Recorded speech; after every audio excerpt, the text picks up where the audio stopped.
সুপ্রিয় দর্শক শ্রোতা সবাইকে অভিনন্দন। কোরবানি ও ইরানি জেনারেলদের মৃত্যু সম্প্রতি বাংলাদেশ সহ সারা দুনিয়ায় কোরবানি অর্থাৎ পশু হত্যা উৎসব হয়ে গেল। শুধুমাত্র পশ্চিম আফ্রিকার দেশ মরক্কোতে এই বছরে কোরবানি করা নিষিদ্ধ ছিল।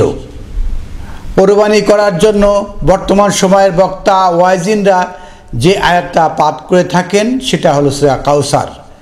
বিসমিল্লাহির রহমানির রহিম, ইন্না আ'তাইনাকা আল কাউসার, নিশ্চয় আমি আপনাকে আল কাউসার দান করেছি। আল কাউসার, ইন্না আ'তাইনাকা, আমি আপনাকে গিফট দিয়েছি, উপহার দিয়েছি।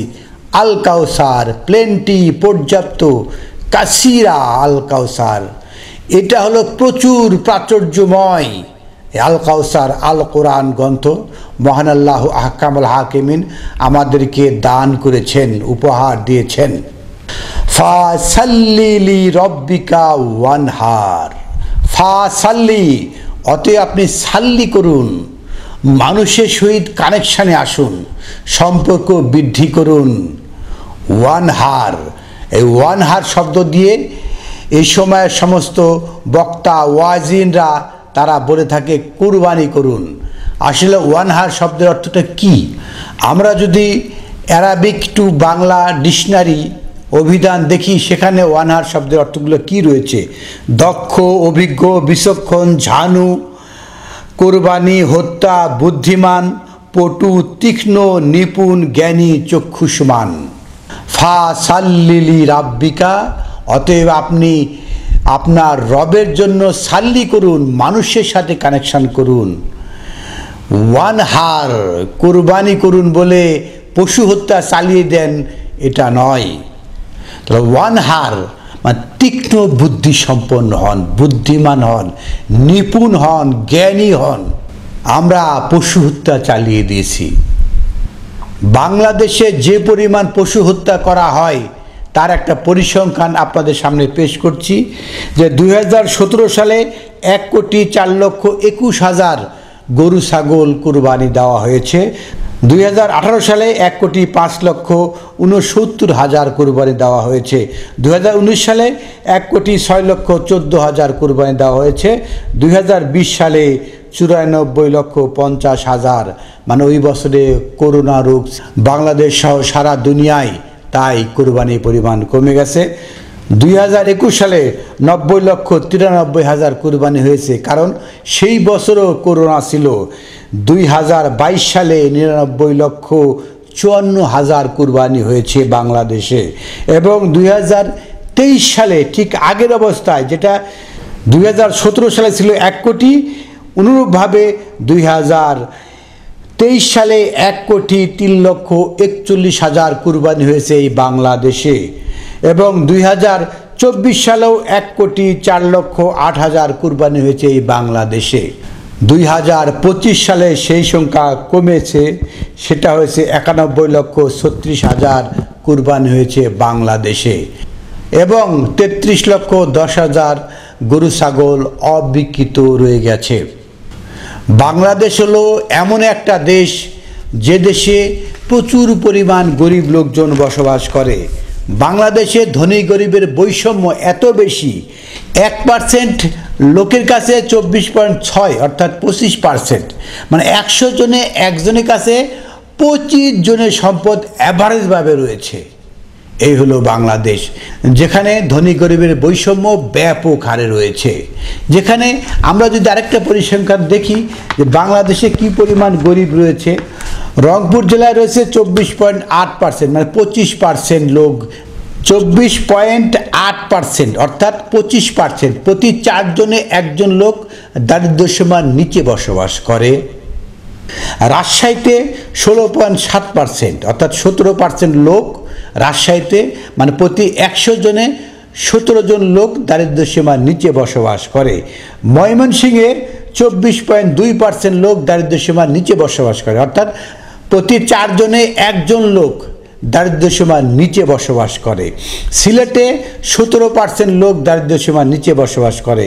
ঢাকা শহরে 17.9% লোক দারিদ্র্যসীমার নিচে বসবাস করে। খুলনাতে 14.8% লোক দারিদ্র্যসীমার নিচে বসবাস করে।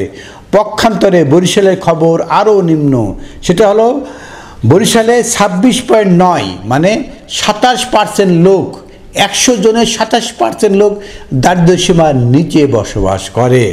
পক্ষান্তরে চট্টগ্রাম বিভাগের অবস্থা একটু ভালো, সেখানে 15.8% অর্থাৎ 16% লোক দারিদ্র্যসীমার নিচে বসবাস করে। এই হলো বাংলাদেশের দারিদ্র্যসীমার নিচে বসবাসকারী লোক সংখ্যার পরিসংখ্যান। এই দেশে প্রতি বছর 1 কোটি গরু ছাগল কুরবানি হয়ে থাকে। এও কি সম্ভব? ধর্মীয় প্রচারণা এতই বৃদ্ধি পেয়েছে, ধর্মীয় যে উগ্রতা এত পরিমাণ বৃদ্ধি পেয়েছে যে প্রতি বছর 1 কোটি গরু ছাগল কুরবানি হয়ে থাকে। এর ফলে বাংলাদেশে 800 টাকা কেজি নিচে গরু গোশত পাওয়া যায় না এবং 1200 টাকা কেজির নিচে ছাগলের গোশত পাওয়া যায় না।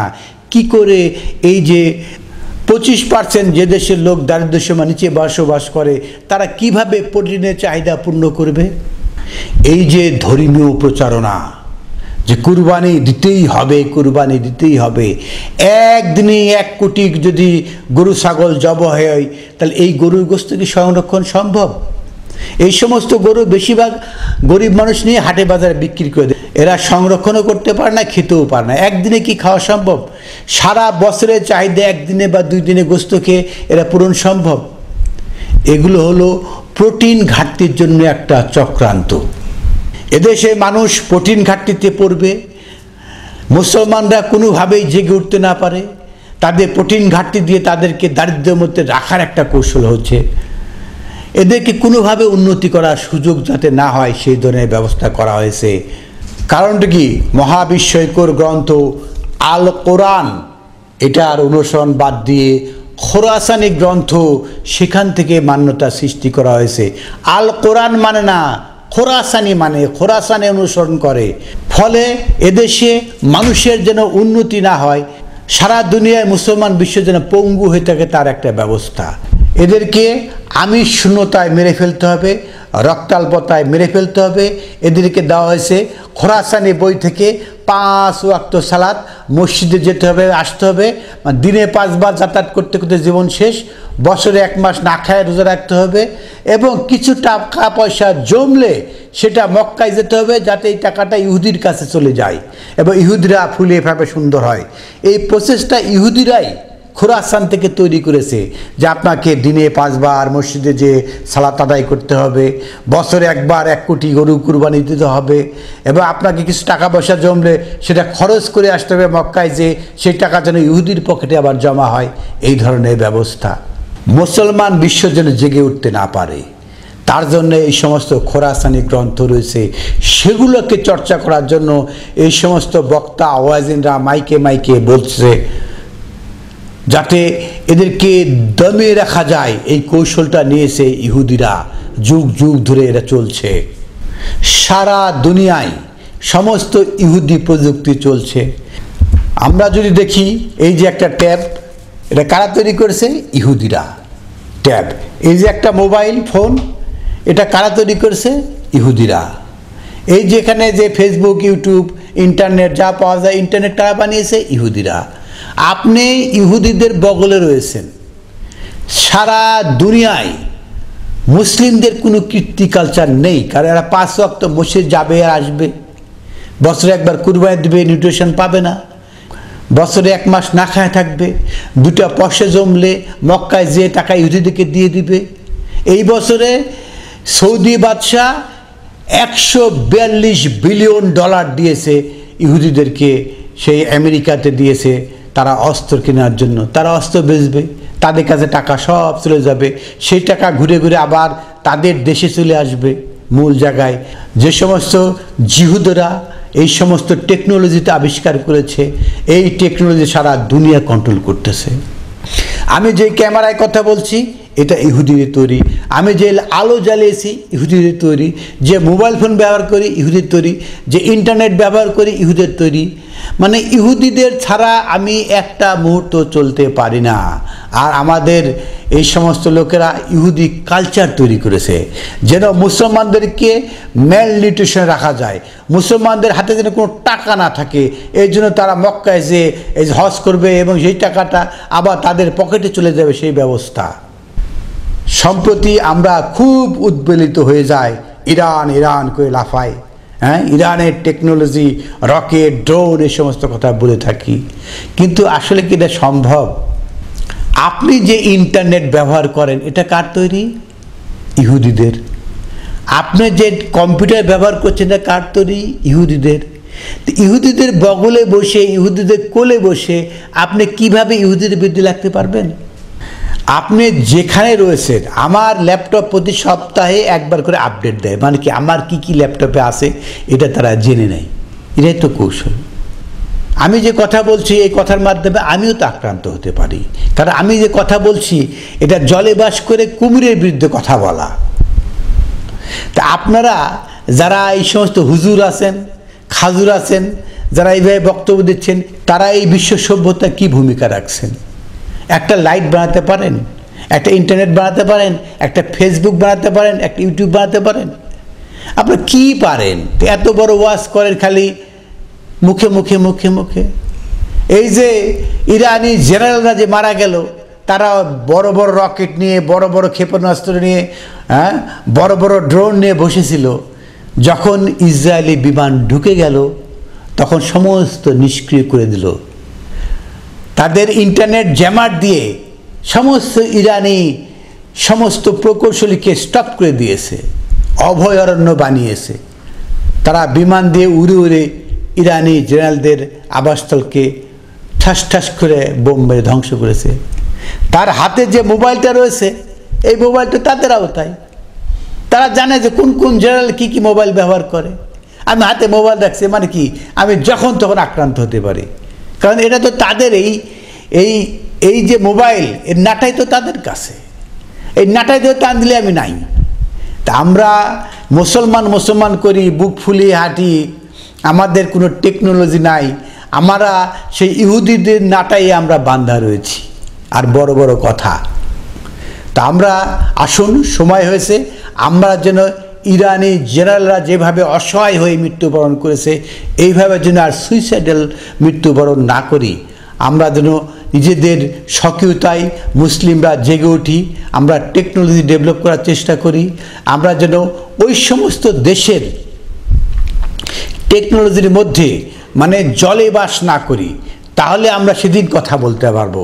এখন তাদের বিরুদ্ধে কথাই বলে কোনো লাভ নেই। আমার এই কথা অল্প কয়েকজন লোকের মধ্যে ছড়িয়ে যাবে, হয়তো কয়েক বছর থাকবে, তারপর এই কথা মিশে যাবে। তবে আমি বাংলাদেশ সহ সারা দুনিয়ার সকল মুসলিম ভাইদেরকে অনুরোধ করব যে আমরা ইহুদি নয়, খ্রিস্টান নয়, সবার সাথে শত্রুতা নয়। আপনি আল কোরআন প্রচার করুন। আল কোরআনে বানি ইসরায়েলের কথা বহুবার বলা রয়েছে। আপনারা বর্তমান সময়ে যারা জিহুদিরা তারা যে যোগ্যতা অর্জন করছে আপনারাও সেই যোগ্যতা অর্জন করেন। বর্তমান বিশ্বে অনেকেই বুক ফুলিয়ে বলেন যে মুসলিমদের সংখ্যা বৃদ্ধি পাচ্ছে, কখনোই নয়। মুসলিমরা তাদের যে জনসংখ্যা বৃদ্ধি পাচ্ছে, প্রতি 2 জনের 3 জন লোক বৃদ্ধি পাচ্ছে, ফলে তারা জনসংখ্যা বৃদ্ধি পাচ্ছে মুসলিমদের।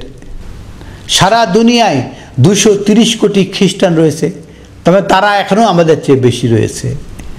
200 কোটি মুসলমান রয়েছে, মুসলিম তো নাই, 200 কোটি মুসলমান আছে, এটা কোনো কাজে লাগে না। সারা দুনিয়ায় 200 কোটি নাস্তিক তো আছে, যারা কোনো ধর্মই মানে না, তো তাদের সংখ্যা তো বেশি না আপনারা, তারপর কিসে বড়াই? 130 কোটি ধর্মহীন লোক রয়েছে শুধুমাত্র চীনেই রয়েছে। তাহলে আপনারা এই যে মুসলমান বাড়তেছে বলে প্রচার করছেন, এটা কোনো লক্ষ্যের কথা? এটা কোনো গর্বের কথা? 230 কোটি যে খ্রিস্টান থাকে তার 30 কোটি বেশি খ্রিস্টান রয়েছে, তা আপনারা কিসের সাথে কিসে পাল্লা করেন? ইহুদির সংখ্যা অনেক কম, কিন্তু ইহুদিদের টেকনোলজি, টেকনোলজি দিয়ে সারা দুনিয়া খেয়ে ফেলছে, তাদের হাতে নাটায় রয়েছে। আপনি ঘুড়ি কতই ঘুরবেন, কাজে লাগবে না।